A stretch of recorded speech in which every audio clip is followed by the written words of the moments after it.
So, of course, it's very strange to speak about a non-object-like experience, and therefore I will start my talk with an enigma, which is not very easy to see here, but it's Strange Landscape by Gustave Moreau, the expedition of Alexander the Great.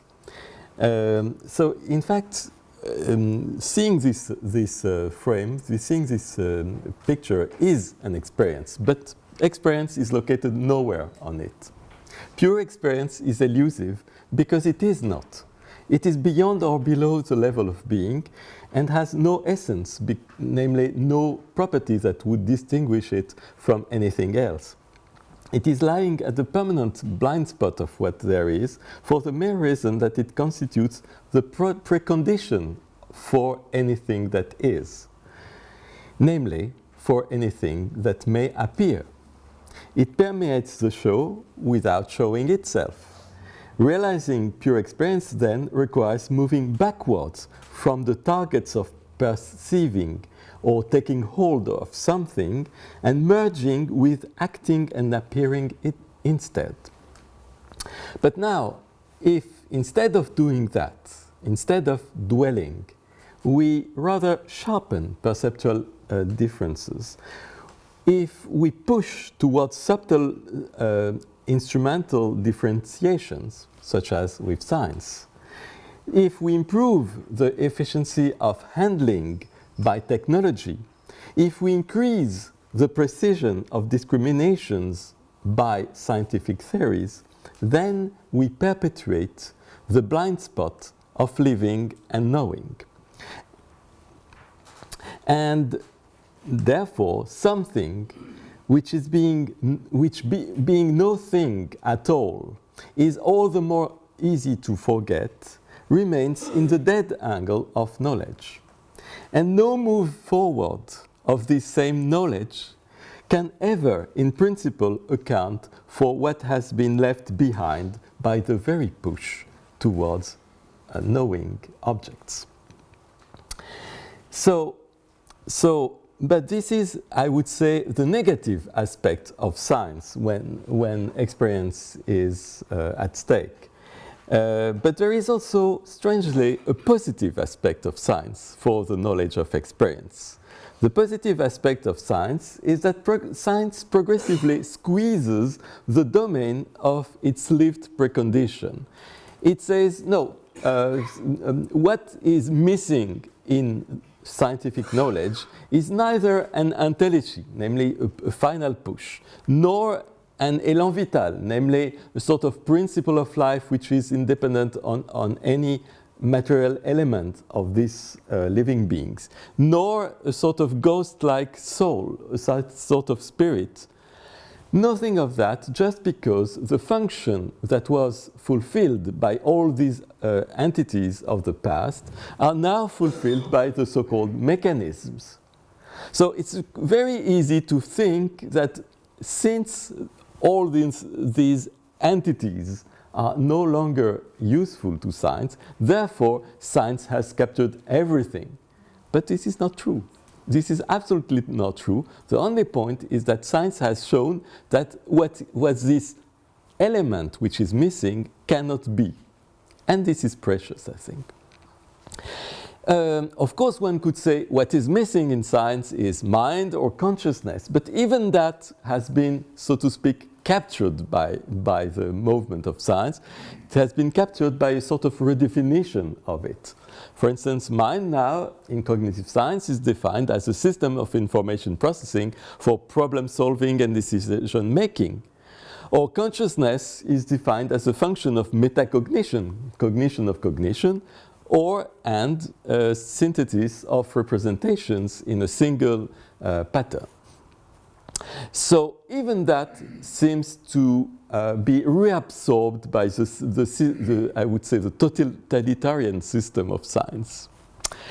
Therefore, since everybody feels that there is nevertheless something missing in science, new names have to be given. So one of the options have been given, you know, by the famous distinction of Nate-Block between access and phenomenal consciousness. Access consciousness is accounted for by cognitive science, but phenomenal consciousness is what is missing. Okay, so this is an attempt at giving a name to that. But there have been several attempts, so many attempts at giving a name to what is missing in objective knowledge. Consciousness, namely phenomenal consciousness, is one of these names, but beware, because in consciousness, as Bertrand Russell pointed out, there are two elements that could be spurious, namely not exactly what we want to keep after all science has analyzed the mental processing. It is intentionality, the fact that consciousness is always consciousness of something, of some object, and reflectivity, the fact that consciousness is also self-awareness.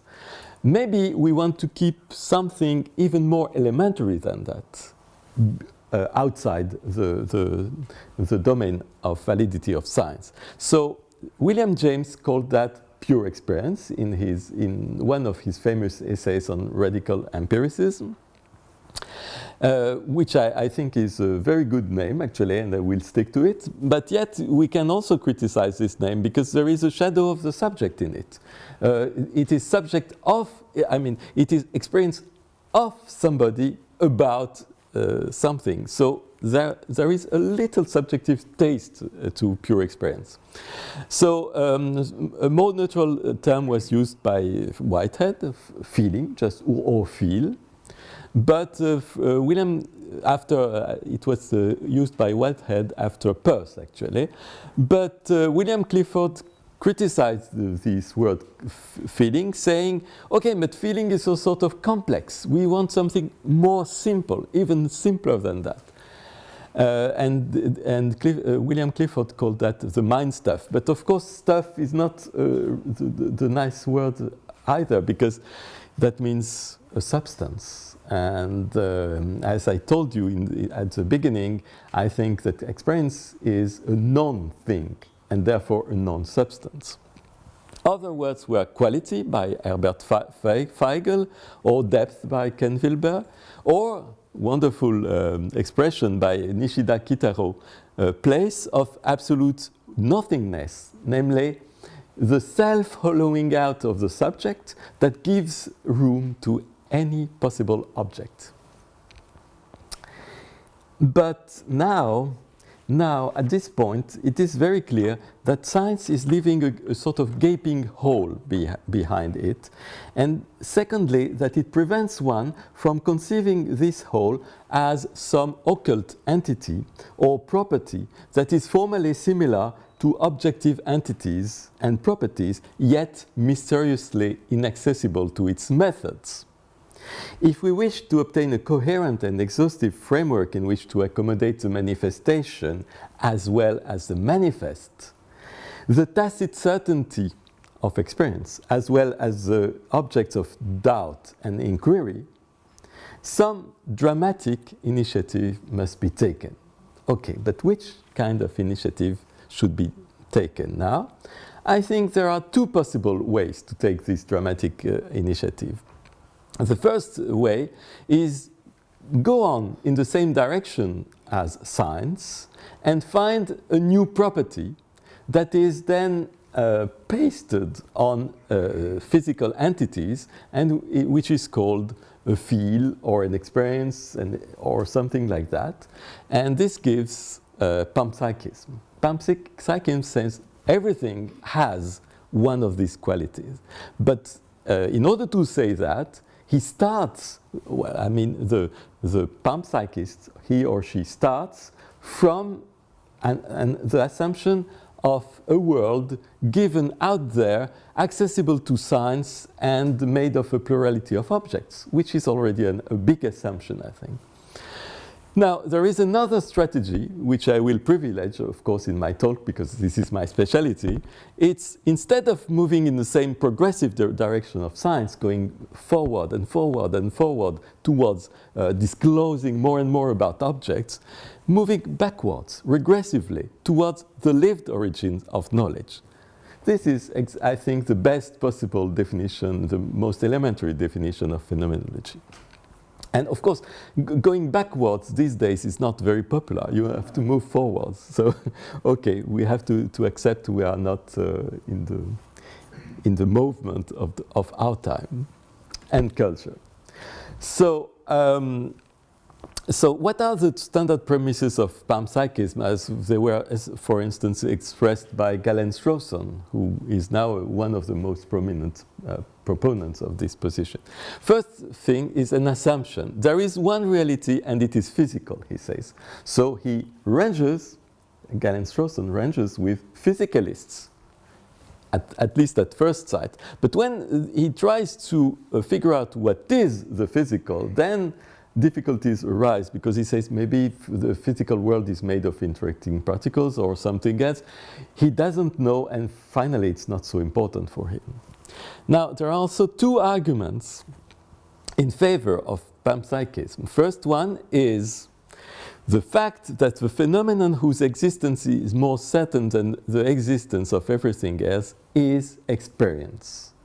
And this is obviously something we all share, be it the yogis, the phenomenologists, or the panpsychists. The second argument is no emergence of experience. It's impossible that experience emerges out of brute matter, because there is a sort of extreme heterogeneity between the two things. And this is seen in a definition Galen Strawson gives of emergence. If something is emergent, there must be something about X, and X alone, in virtue of which Y emerges, and which is sufficient for Y. But, for instance, if you take water, and the famous property, emergent property of liquidity of water, it's very easy to say what is the in virtue of which the liquidity emerges. What is the in virtue of which the liquidity emerges is nothing else than the van der Waals interactions. But here, when you have to figure out what is in virtue of which experience arises from a physical process, you are completely at loss. You don't know what to say. Okay, so as soon as you have done that, you have to be very careful not to stick on material things, too complicated mental properties. It's, you know, a particle or an atom cannot be said to have a complex mind. It just has something much more elementary, which is called, for instance, which was called by Leibniz very long ago, little perception. Little perception is what an elementary monad has, according to Leibniz, and something which is added to it by more elaborate complex monads is what Leibniz calls apperception, namely perception of perception, reflectivity. But how can we know what it is like to be a very elementary entity? There has been a recent paper in Journal of Consciousness Studies called What It Is Like to Be a Quark by Pat Lutas, which tries to do that, and tries to do that by examining the behavior of the so-called elementary entities. Behavior is maybe a too heavy word for that, just, well, a becoming. I would say, becoming according to laws of physics. Then if you try to figure out what it is like an entity which has such a behavior, you land into an experience which is devoid of structure and intelligence, non-representational, fleeting, transient, repetitive, first order, as opposed to second order of reflectivity, patchy, homogeneous, yet sentient, somehow sentient. Okay, now maybe it's still too much to ascribe to such very elementary entities. Maybe, you know, for instance, saying that there is something it is like to be such an entity means that such an entity has a standpoint, and therefore that it is like a subject. But that it must be too much for such elementary entities. So some other philosophers suggested that there could be experiences with no standpoint, experiences without subject, or, as in Whitehead, actual occasion, which, according to a Whiteheadian philosopher, is always a fusion of subject and object in the unified event of an experience. The problem of panpsychism is, I think, a heterogeneity between its claim and its attitude, its basic stance. The basis of the metaphysics of metaphysics such as panpsychism is first-person experience, but its basic stance, in fact, is not one of dwelling in experience. It's a stance of objectification, of spectator-like attitude, and therefore that's the reason why he claims or she claims to be a physicalist. So there is a sort of dissociation between the claim and the stance. The stance, which is to a certain extent reflective, and to a certain extent intentional and object or goal directed. That's the reason why, for instance, Whitehead's process philosophy has been called an objective idealism by Charles Husserl, because it's a sort of strange mixture of seeing events that have a lived quality in them, but seeing them as, so to speak, from outside. Another paradox of panpsychism is that therefore, since you cannot accept all the claims of physics, you have to say that you are a physicalist, yet not a physicsalist. This is a well-known expression by Galen Strawson once again. So he accepts that he is a physicalist. Maybe it's a sort of way of being accepted in the community of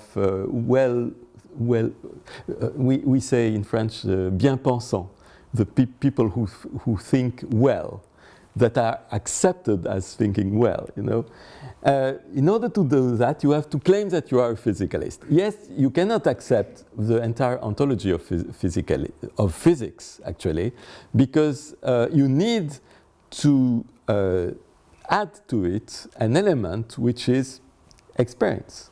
And therefore, you have to enrich physics with a new property. So you are physicalist, yet not physicsalist.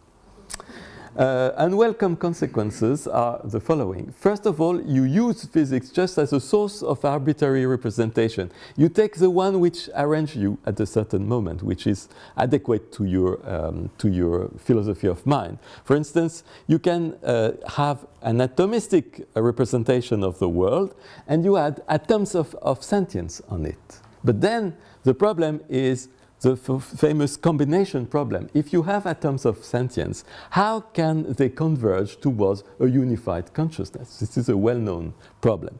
Now, you can also use, you can dig into physics and find whatever you wish, and you can find, for instance, a field-like representation of the world, saying that at any rate, particles are only excitation of this basic field. And then you have unity. And then you project the unity of this physical structure onto the unity of experience. But then the problem is what I would call the fragmentation problem, which is exactly the reverse of the combination problem. Because the problem is now, how can you analyze this holistic experience into bits and pieces, into separate objects and so on? Maybe the problem is more accessible, but it is still a problem. Another problem of this physicalism, which is not really in tune with physics itself, is that physicalists of this type, namely panpsychists, ignore the main lesson, I think, of quantum physics, which is that quantum physics is not a representation of the world, but a representation of our possibilities of prediction and action in the world. This was said already by Heisenberg. I've invented nothing. I just emphasized this.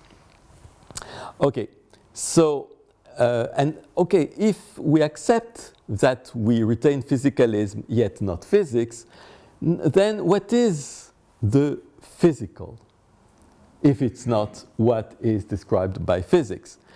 The proposition of Galen Strawson is just to take, in fact, a very old-fashioned definition of materialism, namely the universe is spatio-temporal in its fundamental nature. You know that a material body is nothing else than a portion of space, extended in space. Okay? So essentially this is a sort of old-fashioned materialism with, disguised into physicalism. So I think that panpsychism can be taken as a game of painting. Here I'm inspired by Erwin Schrödinger, the famous physicist, who was very much criticizing panpsychism while being very inspired by Advaita Vedanta. So this is very interesting to see. He said that if one tries to put subjective qualities in or on as a child puts color on his uncolored painting copies, it will not fit. For anything that is made to enter this world model willy-nilly takes the form of scientific assertions of fact, and as such it becomes wrong. The idea is that adding patches of experience to the uncolored objective world is a very artificial move. And that at the end of that, you get a picture which looks like a scientific picture because you still have the little bits, the atoms, the particles, and so on. Yet what you have added to it cannot be put to test as a scientific theory. So you have here again a sort of mixed picture which has the worst of the two sides, in fact. So, okay. Enters phenomenology, namely this is the alternative possibility. Alternative possibility is not just accommodate the glaring fact of lived experience in a picture of nature which is already made by science, but rather stick to it consistently throughout and extract the possibility of a science from that experience. So now we come back to experience full stop. Of course, this could, usually when people make this proposition, when the phenomenologist makes his proposition, the first reaction is to say, we know, you are an idealist. And everybody knows that idealism is wrong, so finished. You know the process. Even if you say, oh yes, but this is not any kind of idealism, it's probably more akin to transcendental idealism, which is not dogmatic idealism, yet it's an idealism. So let's read what Husserl had to say about idealism. Idealism, he said, especially his idealism, his kind of idealism, is no metaphysical substruction. It doesn't say, in fact, the only thing that exists in the world is the mind or the consciousness or experience or anything like that. It's the only possible and absolute truth of an ego collecting itself on its own doing and its own donation of meaning. It's just a way of going back to evidence, to the evidence of experience. So now, of course, there is this vocabulary of Husserl which may be not so appropriate, such as, for instance, his use of the term ego. So if you skip the ego, like Heidegger, if you skip the ideality to include also embodiment, like Merleau-Ponty and Henry, then you arrive into a version of phenomenology which is very far from dogmatic, simple idealism. In fact, phenomenology is no doctrinal assertion about the nature of being, be it ideal or material, but it's only the uncompromising adoption of a way of being which is just going back to the obvious given. One interest of this attitude is that you go below the level of physicalism. You don't need to buy all the, either the doctrine of physicalism or the representations borrowed from physics. You study the mental and performative conditions for acting in the world. You accept that, in fact, a physical theory is no such of the nature of an allegedly independent world, but just a good inventory of these performative conditions for acting within the world. Kant's Copernican revolution was exactly done for that purpose, namely to show that you can derive the structures of the main physical theories from assumptions of about what must be done in order to objectify parts of experience. So if you posit these conditions for objectifying parts of experience, you work them a little bit, and then you get some structures that are astonishingly similar to the 3 laws of Newton, for instance. So this was done not in the Critique of Pure Reason, but in another book of Kant called The First Principle of a Science of Nature. So in this case, if physics is essentially, if physical theories are essentially that, then there is no reason left to sanctify physics and physicalism.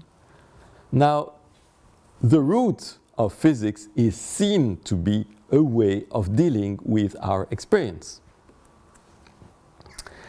So now we can overturn completely the slogan of panpsychism. According to panpsychism, there is more to the physical, namely to nature, according to them, than what a physics of observable objective properties can tell us. There is more to that. What? Essentially, what we need to add to that, namely experience. Okay? But in phenomenology, the so-called more of panpsychism comes before, not after objectifying it and theorizing. You don't have to add it, because it was there already in the process, in the very process that gave rise to a structure of theoretical physics, for instance. Phenomenology is just the evidence that antecedently to what appears, there is appearance. And antecedently to present items, there is presence. This was here from the start. You don't have to add it afterwards, because it was available from the start. So another difference between phenomenology and panpsychism is that to access to elementary experience, the strategy is completely different. In panpsychism, as you have seen, in fact, panpsychists do a sort of indirect inference through behavior. Namely, they say these entities have very simple behavior, and we try to infer from this very simple behavior what must be like to be this elementary entity. But in phenomenology, obviously, it's not the same at all, because we can have access to experience from within by digging through our own complex and elaborated consciousness and stripping layers of fabrication out of it and trying to land into something more elementary, more simple.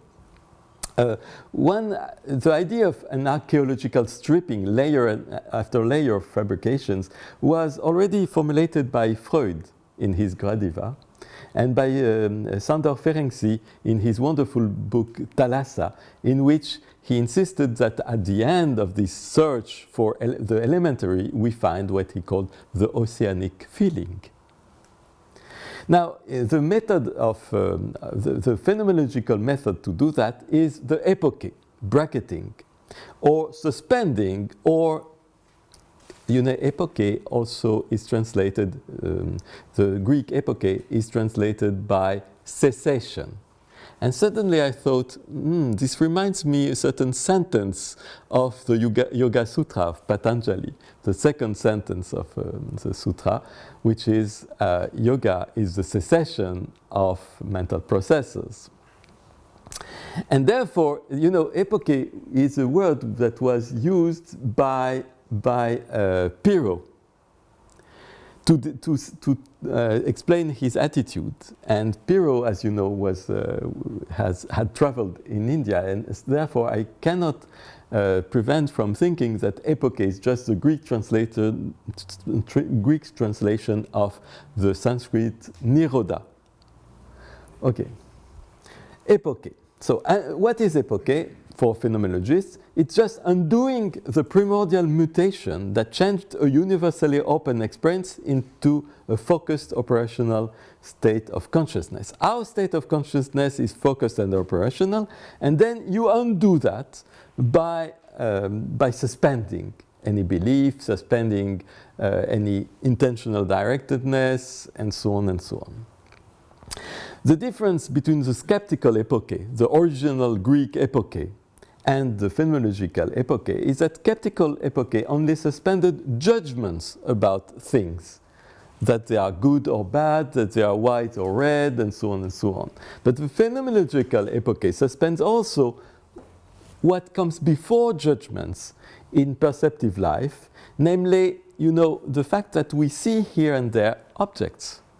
We immediately judge that there are objects there. And even that is suspended, and we are just floating around in pure experience, with all the fabrications that are seen as fabrications, not that don't fabricate. Okay.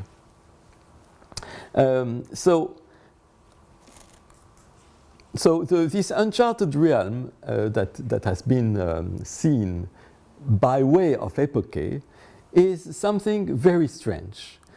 Sometimes you don't even recognize what it is. And Husserl said exactly that. We are initially in a situation which is akin to that of a person who was born blind, who has just undergone surgery, and who must now literally learn to see. Because what we see when we suspend all kinds of judgment, including perceptive judgment, is absolutely amazing. And that is exactly what Arthur Zions said about meditation. Actually, he told me that he was not inspired by Husserl. So it's the same image of the blind person who learns to see a new realm. Now, what is the name of this new realm? Husserl called the new realm the realm of the mothers of knowledge, namely the realm of all the acts that are used in order to isolate objects and make and fabricate knowledge. But according to the phenomenologists, the name of this new realm can be very different. For instance, in Heidegger, the name of the new realm is the realm of being upstream to beings. This is quite difficult in English, but in German it's the difference between Sein, being, and Seiende, entities. Okay, but now you can go even further and try to dig into the type of experience you have when you just dwell into your bodily experience. For Michel Henry, for instance, a French phenomenologist, the example of pleasure and pain should be taken as paradigmatic. Pleasure and pain are not intentional states. They are just, genuine, full experience states. And even the impressions that sensations are doing on us, says Henry, would be impossible without the possibility of a self-affection of our own flesh. What we sense as external is in fact a way of projecting what we feel already in our own flesh. There is also the idea of raw being by Merleau-Ponty, which is quite similar to Michel Henry. Actually, Michel Henry borrowed that from Merleau-Ponty. And Merleau-Ponty said that we can accept the world only after having witnessed its arising from our experience of raw being, which is like the umbilical cord of our knowledge and our source of meaning. Now, this looks or sounds a little bit abstract, but in fact, all these sayings of Merleau-Ponty, Michel-Henry, and so on are based on very simple, what I call not thought experiments, but experiential experiments. For instance, just open the eyes and your attention. It's not as deep as open presence in Dzogchen, but it has something in common with that. Just realize that the seeing, you are seeing now, the seeing emerges from the midst of what is seen. It emerges from this, which is seen. I can see it. It's difficult to see it and it, but I can a little bit have a glimpse of it. And here there is a seeing, which is emerging from the seen. Okay?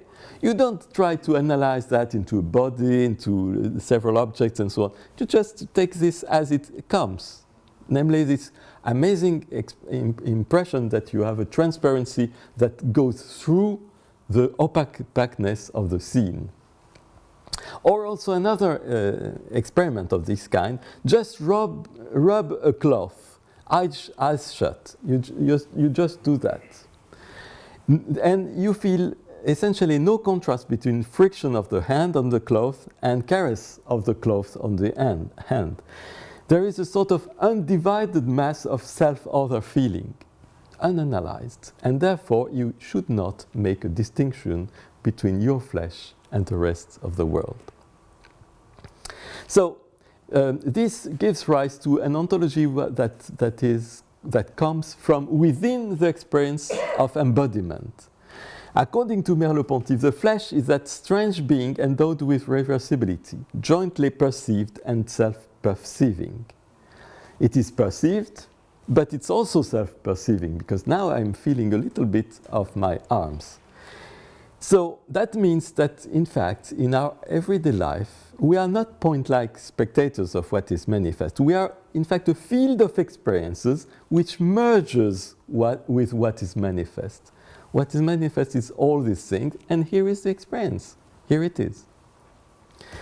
And therefore, Merleau-Ponty insisted that you cannot have an ontology in the ordinary sense of the word, but rather an ontology in a new sense that he called an endo-ontology, namely an ontology from within being, an ontology of the participant in being, rather than an ontology of the observer of beings.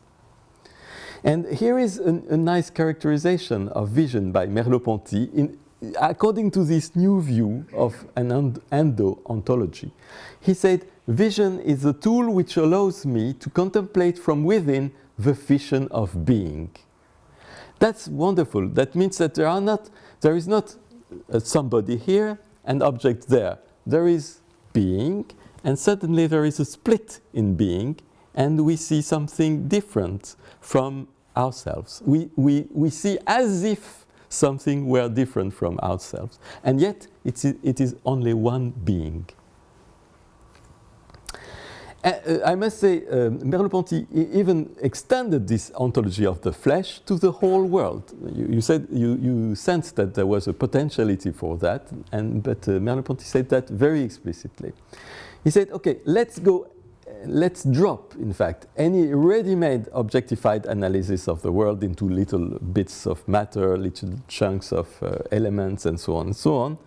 And then, when you perform these experiential experiments and you are very sensitive to them, then it becomes obvious that the identification of the flesh to this precise body melts. It so to speak, is diluted with the rest of the environment. Therefore, Merleau-Ponty wrote, where should we locate the boundary between the body and the world, since the world is flesh? He extended the concept of flesh to the whole world. Not by a sort of panpsychist argument, but just by, an exquisite way of sensing his own situation. Just as the flesh is self-perceiving, the world qua flesh is self-objectifying.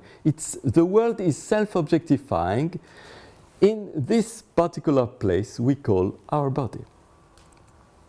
So I can recapitulate the differences and similarities between panpsychism and what I could call world-flesh phenomenology. Similarities is that clearly experience suffuses what there is.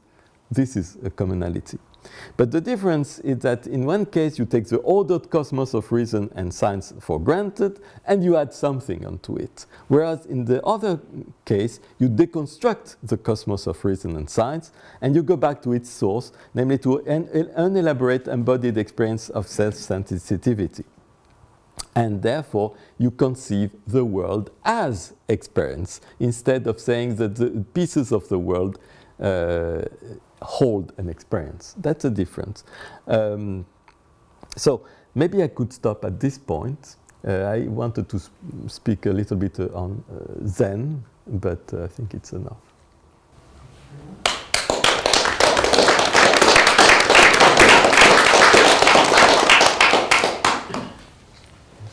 Yes, Max, first one.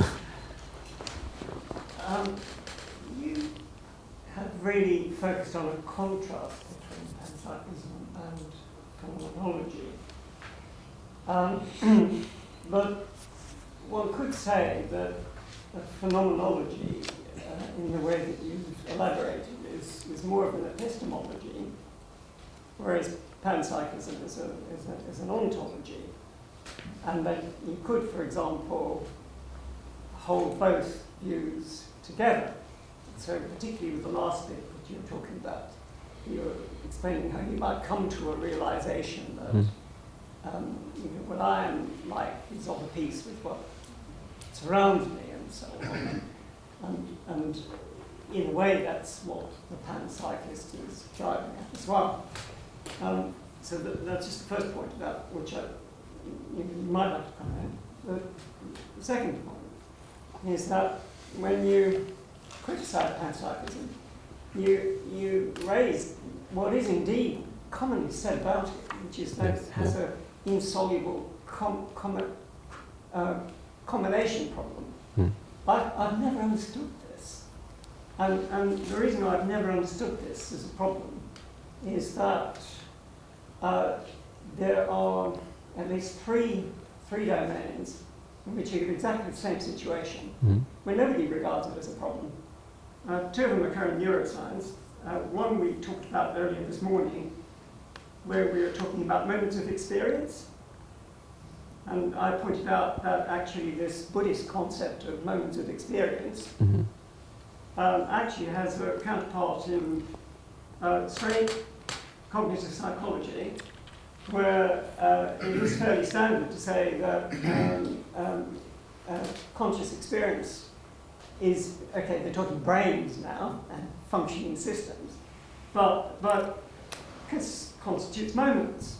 And then there's a bit of an argument about what the pre-conscious buffers, sensory buffers are, and how long their duration is, but the estimates vary between about 100 milliseconds and 250 milliseconds, and basically the mechanism is a bit like everybody was mentioning earlier today.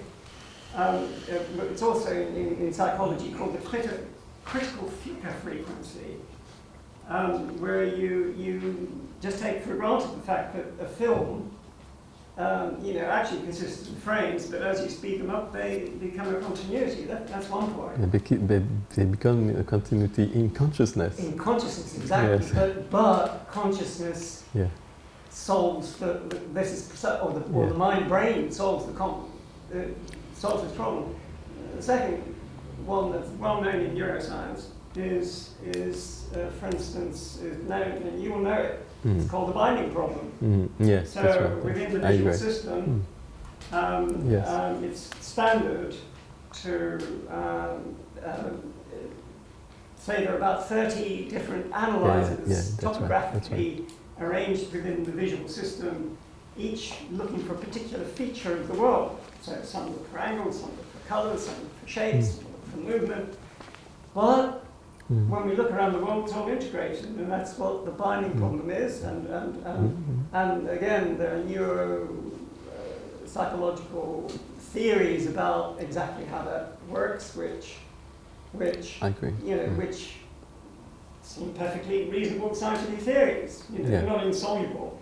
And then the final, what was the final point? My short-term memory fails me.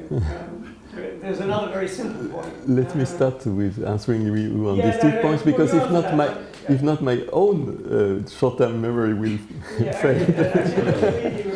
So one, okay, just repeat. Okay. One, aren't we just talking about epistemology versus ontology, and B, is the binding problem really? Okay, about B, I think I agree with you, in fact, because I think it's unfair to reproach panpsychism about not being able to solve this combination problem, whereas it's exactly as acute for a materialist.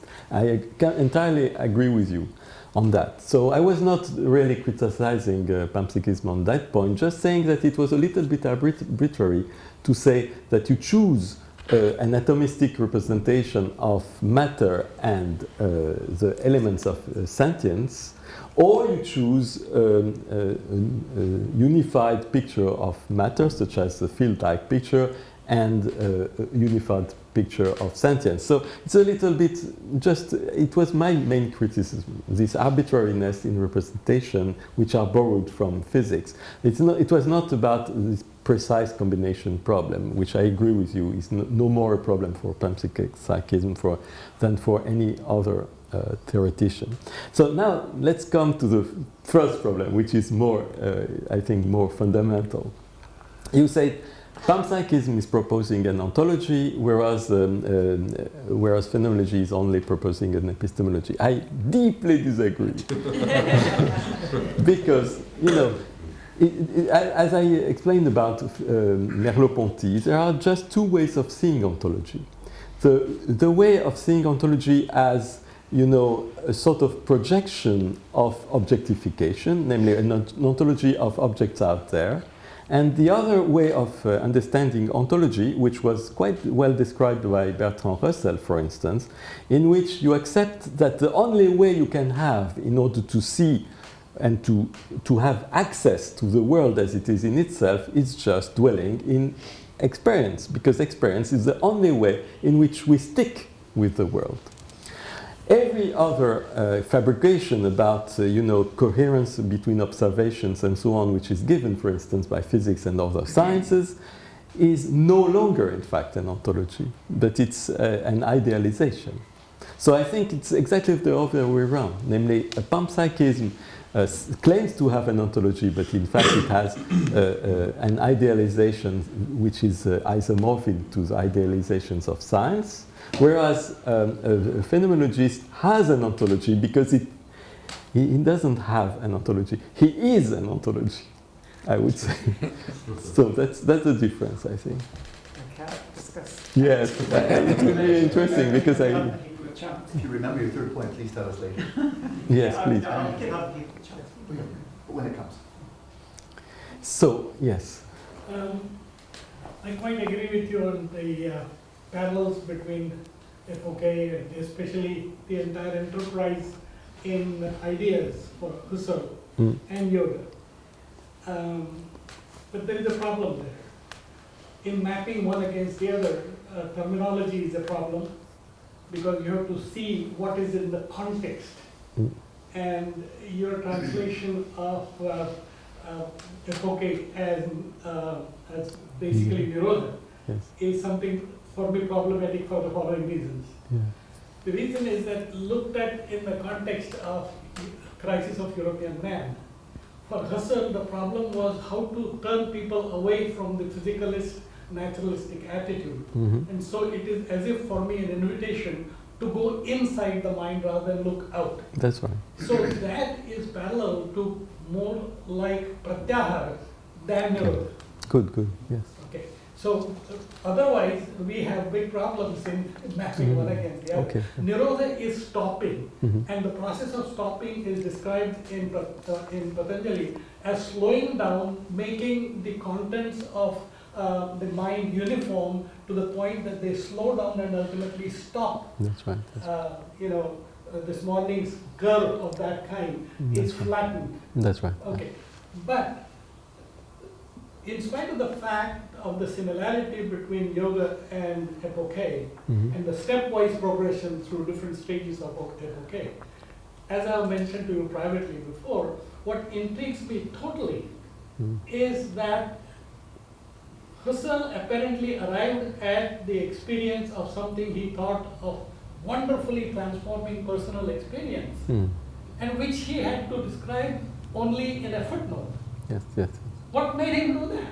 I mean, if he found something so transforming, why didn't he say anything about it? Good, good. Similarly, if I Thank go you. back to another point that I want to catch, which is about Heidegger. And with Heidegger's being, seems to be interpreting nothing different than becoming. Because existence is a process. Yes. And that is not the way the conventionally the difference between being and becoming is understood, if I am right. So is it simply play of words? Or was he completely avoiding the simple pure existence as stability, as stasis? Because he seemed to be interpreting simply that there is no such thing as stasis, there is only change. Yes. Am I right? Yes. Because he's playing on words basically by splitting be and ing, making it a gerund as a process. Doesn't make sense to me. Good, interesting. Let me start from the beginning. So, because these are fundamental issues, because there is a stark difference between assuming something that doesn't change, yes, which is being. Becoming is something that continues to change. This is Purusha and Prakriti. And if he wants to deny Purusha, it's okay. But that's not what he's doing either. Okay, that's very interesting. I'm delighted also by these questions. First question is about epochè. Of course, yes, don't take too seriously my comparison between epochè and Nishida. The only point I was making was historical. Namely, epochè was a word used and invented by Piro. Piro went to India. So I just wonder whether his use of the word epochè is not similar to the use of the word Nishida. And in the use of Piro, it was indeed cessation. It was stopping judgment, stopping just that. Now, of course, in Husserl, it's quite different. Husserl has two steps in his procedure. The first step is epochè, namely stopping, suspension of judgment, and so on and so on. Second step is so-called phenomenological reduction, which is usually, the two things are a little bit mixed up, but it's not right. In fact, there are two different steps. The one you suspend, and the second step, namely the step of reduction, you redirect attention towards the mental activities that you have just suspended in their going towards actions and objects, in their goal orientation, but that are still there in their native state, the native state of an attempt by the mind to reach this object. So you suspend this procedure of reaching object, and you see by reduction, you observe by reduction the mental processes. So I think what you were speaking about after the epochè was precisely what Husserl was calling reduction, not epochè. So, other points. Now, Heidegger, being and beings, which is almost impossible to say in English. English is the only language in the world in which you don't have the difference between, the famous ontological difference between sein and sein. In French there is être et étant. Étant is a present participle. So that means what is in the process of being, and its being, the fact that it is. Now, what is being according to Heidegger? According to Heidegger, being is nothing else than appearance, a present appearance. There are, of course, there are many texts of Heidegger in which things are not so clear and so on. He corrects himself all the time. But I found a very clear sentence in the introduction to Metaphysics of 1933, in which he says exactly that. Being is presence. Presence. Therefore, being is appearance. That's amazing, isn't it? So there are the appearing things that are seiende, and the fact that they appear, the pure light of their appearance, which is being. This is one of the possible interpretations of the famous ontological difference by Heidegger. It's not probably the only one. Heideggerian stuff are so complex that I will not enter. Yes. You mentioned in your talk a number of, I'd say, schools of thought or varieties of ologies, phenomenology, ontology, epistemology, etc. And shared with us some of the similarities and differences between the variety of these ologies. Would you say that from the intention standpoint, it's important to look at the similarities and the differences as an end in itself, or is it leading towards something different than? And if so, what would that be? You mean the differences and similarities? It's an end in itself to explore the variety of ologies. You mean this kind of differences? Is that this kind and the others which you refer to frequently? No, I think it was just to establish a contrast to show that that something better can be done than panpsychism. Just to say, here is what we tend to do nowadays, because we are both very much confident in the type of ontology that is provided by physics, and at the same time we feel that there is something missing in it. So we do this kind of patchwork job, in which we stick a bit of physicalism and a bit of experientialism. Whereas phenomenology, I think, is much more coherent. That was what I wanted to show here. Namely, that it starts from experience and derives everything from it, and I think very efficiently, because my own work for many years have been to find a neo-Kantian reading of quantum mechanics. And I found it so clear and so easy to do that I was convinced that Kant, in fact, was right, basically, that physics can be understood as a general procedure for extracting invariants from experience and connecting, making low-like connection between these invariants, and using these low-like connections to acting on what? On appearance, on nature as appearance. We do that very efficiently, and this doesn't mean that that we have got by that procedure a faithful picture of the world as it is. You know, there is a difference between the world as it is and the world as it appears, and as its overall appearance can be controlled by us by knowing its regularities. So there is a big difference between the two things. I know this is also a topic of discussion with Max, actually. Just a quick, sorry. Yes. What does phenomenology make of the existence of realities or events which are beyond the abilities of human sense organs to experience? So the possibility of this space being filled with information, for example, chemical, physical, which we do not detect at all, and cannot because of the way our sense organs are constructed. Where do you sit with that? You know, what are you doing now, Max? You are conceiving something which is beyond your own possibilities of sensing, perceiving. Right. Yes, but you are conceiving them. So phenomenology accepts everything that is in experience, including conception, including mental acts. So what you are doing now, Max, is having a mental act, projecting,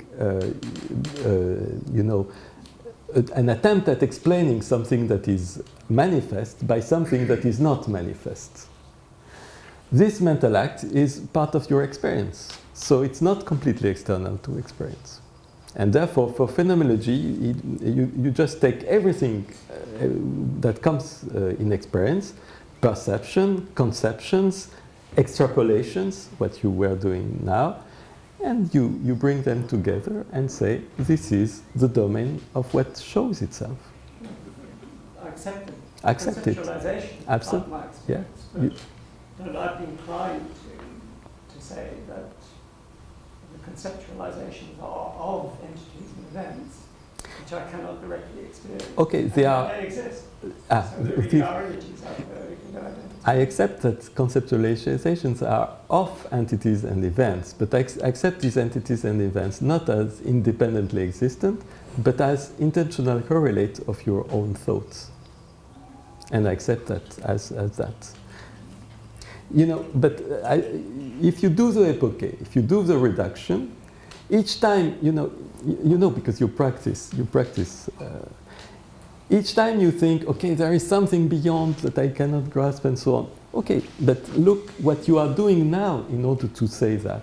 Look in yourself what you are doing now to claim that there are such entities. And this is what phenomenology accepts. Everything you could do, even the sort of self-transcendence you can try to do, is acceptable by phenomenology because it's an experience. Even your conviction that I'm wrong now is acceptable. Absolutely acceptable. Yes, I think yes. What I hope is a very simple question to answer. I'm confused sometimes when I hear the emphasis on embodied experience. Only there are certain experiences that one can have, I presume a large percentage of the people in this room have them, in which there is nothing phenomenologically body relevant. Body relevant. You can experience like just a mind in the middle of vast emptiness. Just your point of view, I'll be talking a little bit about that experience, in vast emptiness. Now, I don't know what's meant by this being an embodied experience, all experience being embodied, unless it's an ontological position, that to account for this experience, a body must be generated. Phenomenologically, it does not, I don't understand how that's a phenomenological position. Does that make sense? I understand. So I wonder what is actually meant when I hear people have a phenomenology that's only embodied experience. Okay. Good. I think, yes. In fact, I agree with you. I agree with you because I think that, I don't take these descriptions by phenomenologists, especially French phenomenologists such as Merleau-Ponty and Michel Henry. I'm hard of hearing. Can you Sorry, I don't take these descriptions by Michel Henry and Merleau-Ponty as paradigms of what is experienced in every situation, in every case. I just take it as a paradigm of a certain type of experiential experiment. And I love that for that reason, not because they are universal, but because they explain, they try to develop all the consequences of a certain type of experience, which is probably a very common experience. It's not something very elaborate, it's not meditation, it's not dreamlike rêverie, as we say. It's something else. It's just ordinary, plain, present experience. Now, I have it at this moment. I feel my body and so on and so on. I feel embodied. So so the problem is always often this one in phenomenology, that authors are apparently in controversy with each other, not because, of course, they have better arguments than the other, because in phenomenology there should not be arguments. There should be only description of experience as it is, felt and lived. So the difference between, say, Heidegger, Merleau-Ponty, and even Henri and Merleau-Ponty had some differences. For instance, Henri was only a phenomenology of embodiment, whereas Merleau-Ponty was an ontology of the world as flesh. So there are differences. And I think these differences are connected with differences in their own types of dominant experiences. So I agree that phenomenology is, I think, an ongoing domain, a domain in development that has to take into account new types of experiences that were ignored in the Western context of the work of people like Husserl, Merleau-Ponty, and so on. There's one more, which I hope is just a simple answer, and that is, I hear people often, both educated and non-educated, talking about experiences which exist without either an experiencer or a point of view from which they're experienced. Now, I wonder what they mean in a response similar to the logic of when you're talking with Max. I wonder what they are imagining, if it's not just words, when they say that, because when, well, there's an exception, but I'll go on anyway. Because when I imagine experiences, I always imagine them as being experienced from my point of view. Mm-hmm. So what do you think people mean when they talk about proto-experience or experience without a point of view, without an experiencer? I've never yet met, I don't say that they don't have a good idea or anything, but I've never yet met anyone who was able to help me understand. Yeah. Okay, here again, if it's only an abstraction, you may be right. Namely, it's if you try to make an abstract idea of an experience without an experiencer, then you say, okay, but if I try to imagine it now, I'm still here as an imaginer of the experience. No, now, I wanted to quite say, if I imagine that experience, I Yeah. can only imagine it under the mode That's right. of a point of view. That's right. Now, there are, here again, this is a type of experiential experiment you do now. You are trying to imagine what it is. Right. Now, I know, I'm not very, I'm not a very advanced practitioner, but I have interviewed many of them as part of a study we are doing of the first-person experience of meditation, and several of them have described me exactly what was said here, namely experience without an experiencer. One lady told me one day, by doing a Dzogchen exercise, I suddenly experienced. She doesn't, she say now I suddenly experienced, but she said there was no more I and the experience. There was just percevoir, as she said, to perceive, just the verb to perceive. Just perception. Perception, pure perception. The verb to perceive. She was no longer somewhere to see that. I can understand. So, and how you cut the language. I can understand that with my thing. Instead of using words like I, that have a lot of, yes. especially people Yes. study, was the experience as she had it, was it without any point of view in it? I wanted to use that precisely rather than I. Now, if she said yes, I would have one good thought, and if she said no, I would understand it in another way. So there, the word I is yes, I agree. I agree that the connection between I and point of view is very important. I agree with you. On the other hand, the descriptions I have had from these persons were really not meant to express any point of view. They said that it was absolutely amazing what happened. Suddenly there was no longer perceived and perceiver. There was no longer them and what is perceived. There was just, pure explosion of perception. I don't even know what, that's a problem, because I am describing it in a certain state in which I am now perceiving myself as a person. So it's a little bit difficult. But maybe Alan could tell more about that. that. As a point of view, was it being perceived From like somewhere? From a spatial, a perception? If it's visual, was there a point of view to the perceiver? And if she meant no from that, that's also. It looks like it's no, but I confess I should ask more questions. Thank you. That's very good. Thank you very much. But maybe Alan, you could comment on that. One liner to that. It's more of a field awareness than a vector awareness.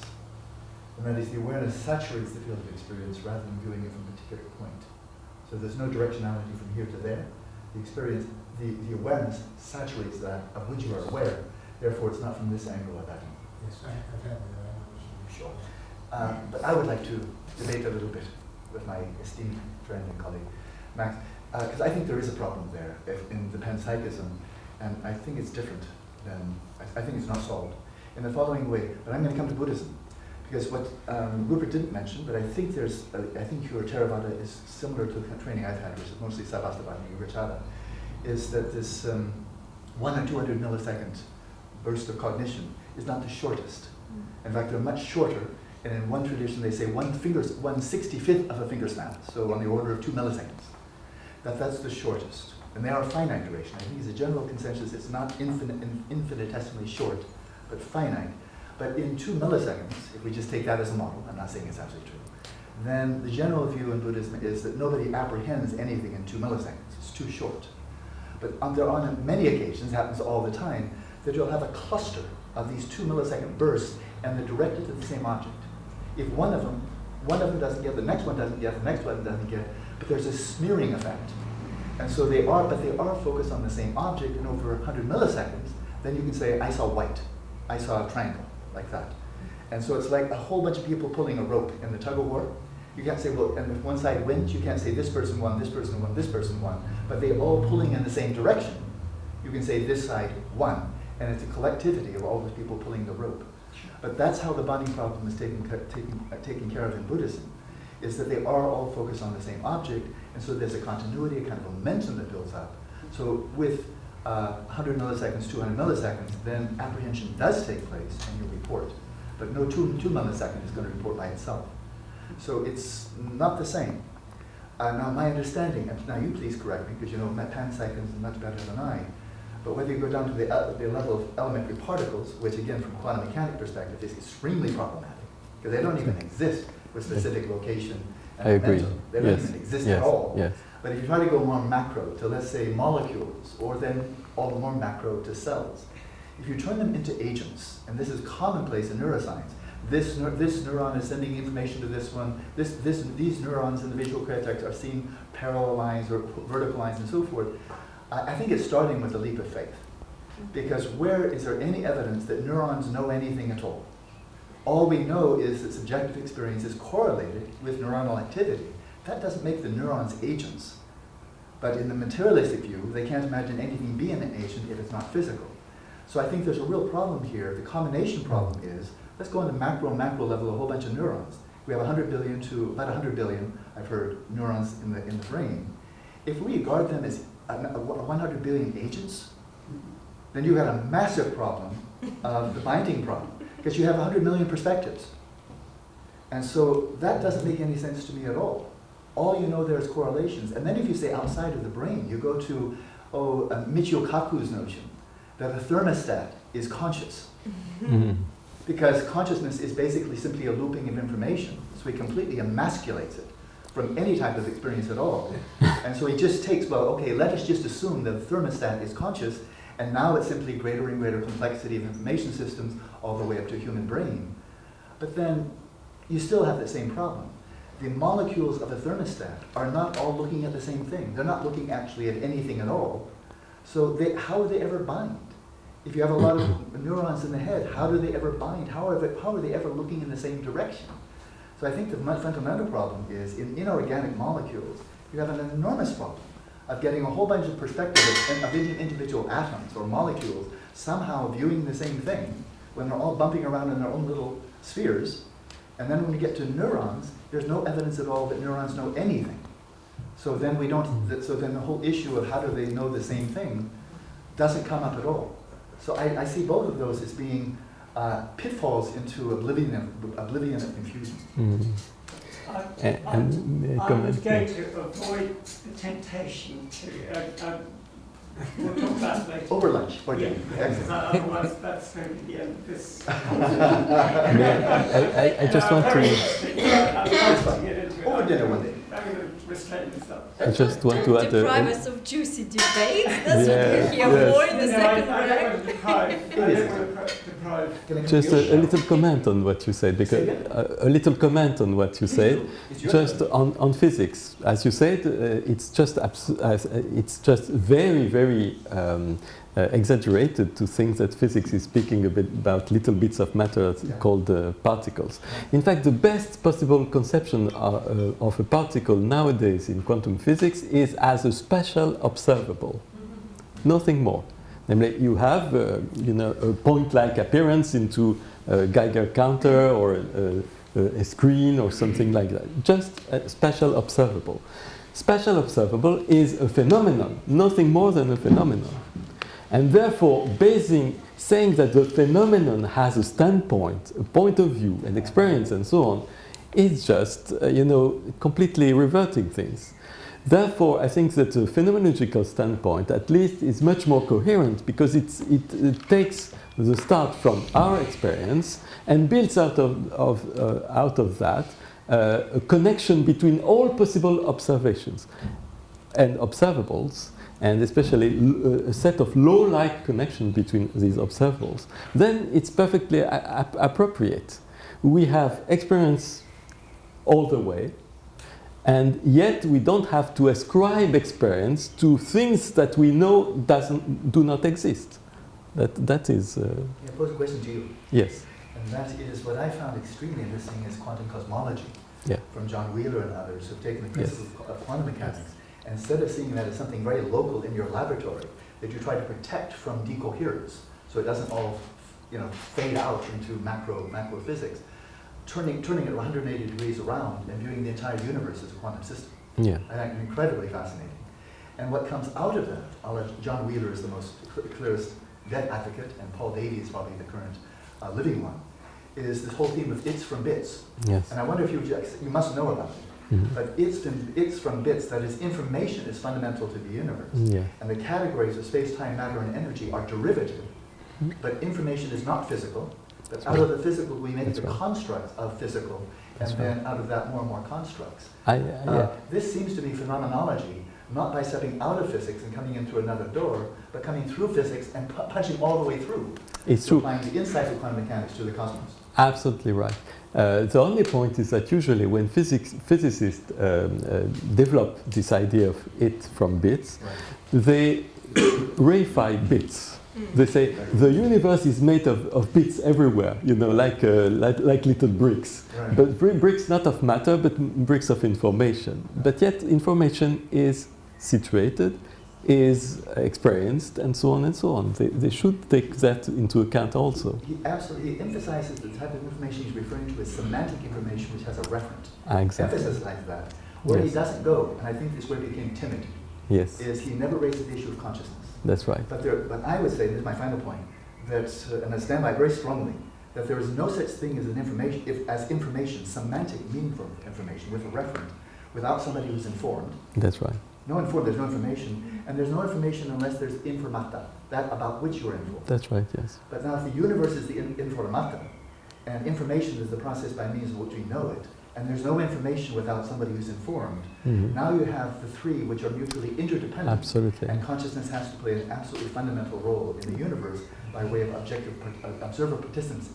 And he doesn't go to consciousness. I think he chickens out, frankly. Yes, I agree. Yes, thank you. Yes, and yes, and you then, and you then. Yes, okay. If I may go back to the previous question about experience without experiencer. In the Upanishad, it talks about localization, so to speak, or in the individual. That is, universal consciousness seems to be anchored in specific living beings. And the mystics, so to speak, talk about the not being anchored in a point. So normally the I is anchored, so to speak, in a conceptual space, in a physical space, in a social space. But none of these anchoring seems to happen to people, to the point, for instance, that in one of his poems, the Saint Tukaram, 17th century Marathi poet, he says basically that I am simultaneously a point and everywhere. So I am neither a point, because I am not in a point, I am everywhere. So this is paradoxical, the translation of the Upanishadic point of view, that Anoranihan Mahato Mahiyan, I am simultaneously smaller than a point and bigger than anything that you can conceive of. Yeah. So if you are not anchored there, there is no point of view. If we take that, I was thinking about that. This is If we take that literally, then this is a testable phenomenon, and I would take it, I mean, it's one thing to say, I'm no longer a point, but I'm this large four-dimensional field that everything that I'm aware of is in it. But to say that that is everywhere, and I'm not anchored at a point, if we're talking about perception, then that person would have to equally be able to tell me what's going on in Paris, what's going on Alpha Centauri. Yes, Then would have to have the same perspective. There are stories of such people. Right. If we have such people, then we bring this into a realm of intersubjective corroboration, and it's the kind of thing that you were suggesting, and it's what I'll be talking about. This is what we need to really resolve some of these issues one step further. At one point, Sri Aurobindo says that the world is in him, he is not in the world. So if he were available to you for conversation with you, I don't know what would happen. Well, I met one such person who gave interesting results, enough to make the topic more interesting. Yeah, William James the Great, he concluded saying basically that there is no thinker, there is only thought. There's no thinker, there's no thought. Yeah. there is only thought, only thought. No thinker, only thought. The Only passing thought is the only verifiable phenomenon, he asserted. There is no thinker. Thank you, Thought sir. is the only thinker. That's Thank you. James. Okay, just maybe a short comment and then the next question. The short comment is that phenomenologist doesn't claim that he's extending to the whole world as described by physics. He just claimed, or she just claimed, that she extends to what is experienced, to everything that is experienced. That's it, that it doesn't mean more. So obviously, a phenomenologist is not definitely a physicist, nor is she a metaphysician. So next question. You mentioned that you would like to talk about Zen, and I would love to hear a few words from you on this topic. Zen. So the idea was the following.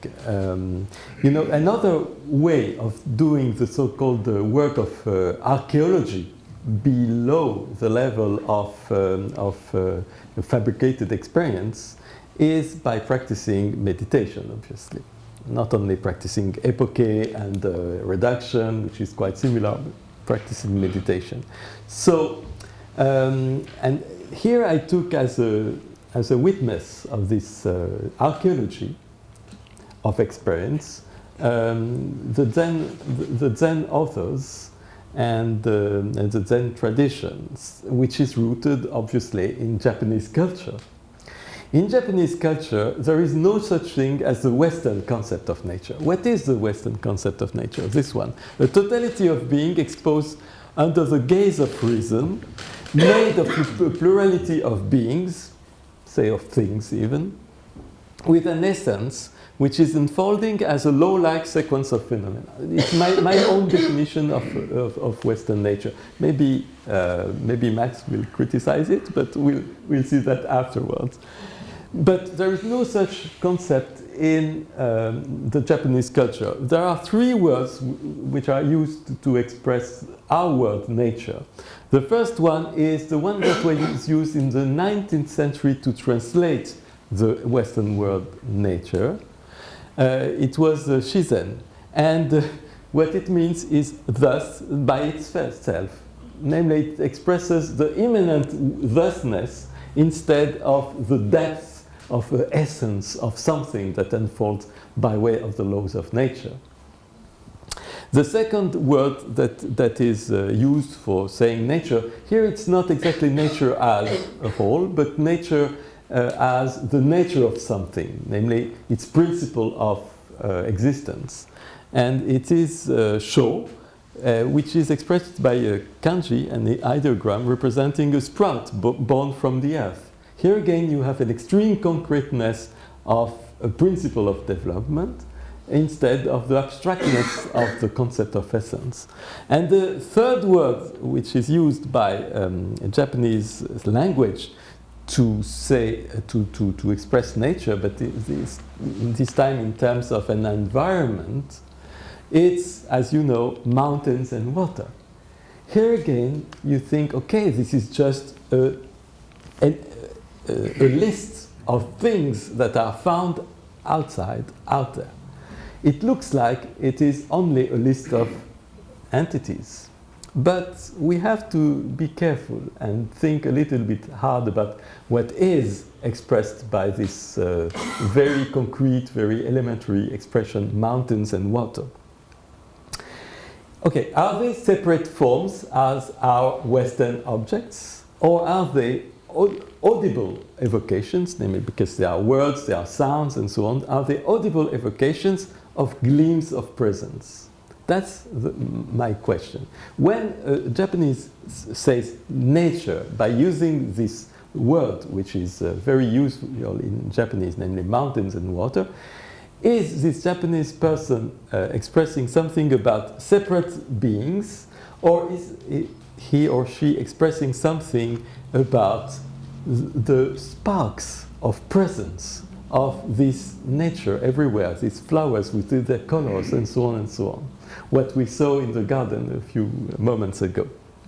And I think maybe the Heart Sutra is giving the key to that. Emptiness is form and form is emptiness. Namely, the forms that are seen as mountains and rivers are in fact empty of own nature. They are just these sparks of momentaneous presence, and there is no difference between the two sides of our perception of mountains and rivers.